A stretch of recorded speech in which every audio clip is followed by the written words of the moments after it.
Assalamualaikum warahmatullahi wabarakatuh. Hai, kenalin saya Yada Arfi Mauliza dengan NIM P07111244060. Saya dari semester 1 kelas A, Prodi Sarjana Terapan Gizi dan Dietetika. Izin untuk mempresentasikan makalah saya pada mata kuliah Pancasila dengan dosen pengampu Pak Zedi Mutakin SPD MPD dengan judul Sejarah Perjalanan Pancasila sebagai Ideologi Bangsa dan Penyimpangan Nilai Pancasila. Bahasan utama kita pada materi kali ini yaitu bagaimana sih sejarah dari perjalanan Pancasila sebagai ideologi bangsa dan juga apa saja sih dampak dari penyimpangan nilai-nilai Pancasila tersebut.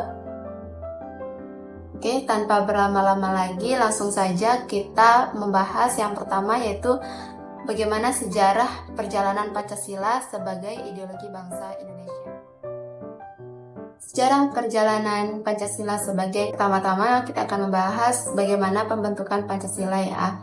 Jadi Pancasila adalah dasar negara dan falsafah hidup bangsa Indonesia yang terdiri dari 5 sila yang berkaitan dan saling melengkapi. Nah, proses pembentukan Pancasila ini dimulai pada sidang Badan Penyelidik Usaha-Usaha Persiapan Kemerdekaan Indonesia atau yang biasa kita kenal dengan BPUPKI pada tanggal 29 Mei sampai 1 Juni 1945. Jadi pada sidang tersebut nih, Bung Karno itu mengusulkan 5 dasar negara, yaitu kebangsaan Indonesia, internasionalisme atau perikemanusiaan, mufakat atau demokrasi, kesejahteraan sosial, dan ketuhanan yang Maha Esa. Kita lanjut ke implementasi awal Pancasila. Implementasi awal Pancasila dalam kehidupan berbangsa dan bernegara mencakup beberapa aspek penting. Yang pertama, Pancasila menjadi dasar dalam pembentukan negara Indonesia yang merdeka pada tahun 1945. Kedua, semua produk hukum dan kebijakan Indonesia yang merdeka harus sesuai dengan Pancasila sebagai sumber hukum yang tertinggi. Yang ketiga, Pancasila diajarkan dan disosialisasikan kepada seluruh masyarakat untuk memperkuat nilai-nilai dan prinsip-prinsip dalam kehidupan sehari-hari. Terakhir, masyarakat Indonesia diharapkan untuk mengamalkan nilai-nilai Pancasila dalam berbagai aspek kehidupan, seperti hubungan antar individu, keluarga, maupun komunitas. Dengan demikian, Pancasila tidak hanya menjadi pedoman dalam konstitusi, tetapi juga diimplementasikan secara nyata dalam kehidupan sehari-hari untuk mewujudkan masyarakat yang adil dan makmur. Kita berlanjut ke pembahasan Pancasila di era Orde Lama. Nah, pada era Orde Lama, yaitu yang berlangsung pada tahun 1945 sampai 1966, Pancasila itu dijadikan sebagai dasar negara dan pandangan hidup bangsa Indonesia. Presiden Soekarno pada saat itu berusaha untuk menerapkan nilai-nilai Pancasila dalam berbagai kebijakan pemerintah, termasuk dalam pembentukan undang-undang dan penyelenggaraan negara. Selain itu, Pancasila juga dijadikan sebagai ideologi negara yang menjadi pedoman dalam menjalankan roda pemerintahan. Era Orde Lama ini ditandai dengan dinamika politik yang kompleks dan perdebatan ideologis.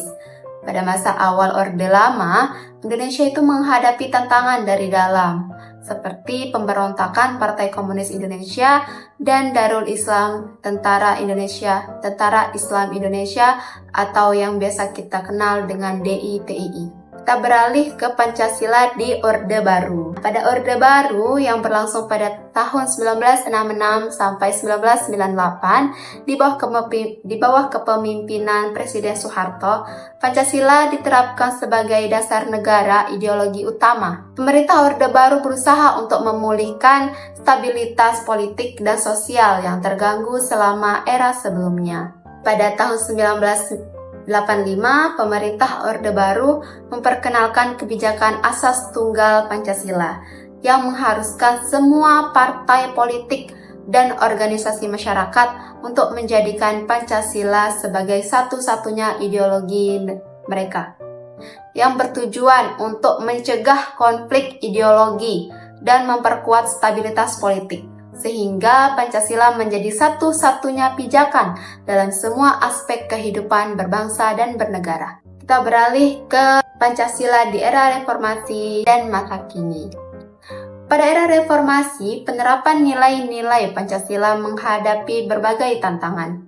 Setelah jatuhnya rezim Orde Baru pada tahun 1998, Indonesia mengalami perubahan yang besar dari berbagai aspek kehidupan, termasuk politik, ekonomi, dan sosial. Meskipun Pancasila tetap menjadi dasar negara, penerapannya itu harus disesuaikan dengan kondisi masyarakat yang lebih bebas dan demokratis. Tantangan utamanya itu termasuk penyalahgunaan Pancasila untuk kepentingan pribadi, meningkatnya konflik sosial, serta penyalahgunaan narkoba dan minuman keras. Dalam masyarakat modern, upaya revitalisasi Pancasila menjadi sangat penting untuk menjaga relevansi nilai-nilainya. Revitalisasi ini melibatkan pemahaman yang lebih mendalam tentang nilai-nilai Pancasila dan penerapannya dalam kehidupan sehari-hari. Oke, sudah selesai untuk materi bagaimana sih sejarah perjalanan dari Pancasila sebagai ideologi bangsa negara kita, yaitu bangsa Indonesia. Selanjutnya kita akan beralih ke penyimpangan nilai-nilai Pancasila. Contoh penyimpangan nilai-nilai Pancasila dapat dilihat pada beberapa kejadian berikut ini. Salah satu contohnya yaitu penyimpangan terhadap sila pertama, ketuhanan yang Maha Esa, adalah pembakaran gereja di Toraja, Sulawesi Selatan pada tahun 2022. Dampak dari tindakan ini adalah penistaan agama yang merusak keharmonisan masyarakat. Selanjutnya penyimpangan sila kedua, kemanusiaan yang adil dan beradab.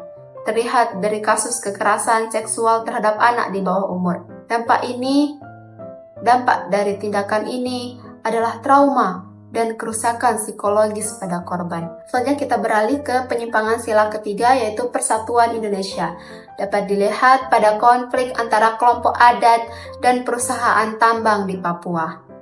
Dampak dari konflik ini adalah perpecahan dan ketidakstabilan sosial. Kita lanjut ke penyimpangan sila keempat, kerakyatan yang dipimpin oleh hikmat kebijaksanaan dalam permusyawaratan perwakilan. Dapat dilihat pada kasus korupsi yang melibatkan anggota DPR. Dampak dari tindakan ini adalah menurunnya kepercayaan masyarakat terhadap pemerintah, yaitu penyimpangan sila kelima, keadilan sosial bagi seluruh rakyat Indonesia. Terlihat dari kasus ketimpangan ekonomi antara kaya dan miskin. Dampak dari ketimpangan ini adalah meningkatnya kemiskinan dan kesenjangan sosial. Sekian pembahasan saya pada video kali ini. Kurang lebihnya mohon dimaafkan. Terima kasih dan izinkan saya untuk mengakhiri video ini dengan salam. Wassalamualaikum warahmatullahi wabarakatuh.